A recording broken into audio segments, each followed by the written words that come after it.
I am the true vine, and my Father is the vine dresser, meaning cultivator. Every branch in me that does not bear fruit, he takes away. When we have plants and one of the branches start to die, we cut it off. That way, that sick and diseased part won't spread to other branches. And every branch that bears fruit, he prunes, that it may bear more fruit. I'll use my watermelon for example. Sometimes I would have to prune it back in order for it to fully grow. We have to cut away parts that slows the growth or stops it from reaching its full potential. A lot of us are going through things right now. It feels like you're being shedded of old skin. God has removed people, places, and things in order for you to reach your full potential. As a branch cannot bear fruit of itself unless it abides in the vine. Neither can you unless you abide in me. Think about it. If you cut a branch off and toss it to the side, the roots, the tree, the vine will still live. But that branch that was tossed to the side cannot live without its source. Just like we can't live without the Lord being our source, because he is life,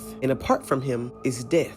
5 says, I am the vine, you are the branches. He who abides in me and I in him bears much fruit. For without me, you can do nothing, just like that branch tossed to the side. If anyone does not abide in me, he is cast out as a branch and is withered, and they gather them and throw them into the fire. If choosing God is nourishing, it helps you grow its life. Anything outside of him is death. And when you're choosing not to abide in God, you're choosing the world. And to be friends with the world is enmity with God. Everything outside of him is destined for the fire. Anything and everybody outside of him eventually pulls you into sin. 7 says, if you abide in me and my words abide in you, you will ask what you desire and it shall be done for you. By this my Father is glorified, that you bear much fruit. He is glorified due to your abiding in him. And because of your obedience, your desires will be met, giving God all the glory. And being that you bear this much fruit, you're now called to be disciples. And people hear disciples thinking like, oh, I gotta preach and I gotta teach. But no, we're gonna read that again. Fruit, meaning fruit of the Spirit. Love, joy, peace, patience, kindness, goodness, faithfulness, gentleness, and self-control. When you possess the fruits of the Spirit, discipling can look like being kind to people, being patient with people, having self-control when it comes to God's people. That in itself is a representation that you are in fact a part of the vine. God is glorified as he continues to prune you. You ever saw somebody with a beautiful garden? You just want to give them their flowers because you see all the work that they put in. You know they did a lot of pruning to keep them plants as healthy as they are. They're beautiful, succulent, vibrant, and they get all the glory. Not because the plants were receptive to the pruning, but because they knew when to cut, how to cut, and what to cut in order for it to grow. God said it's time to make a decision. Do you want to be pruned or do you want to be cut off? But he won't allow fruitless branches to continue to cling on to a perfect vine.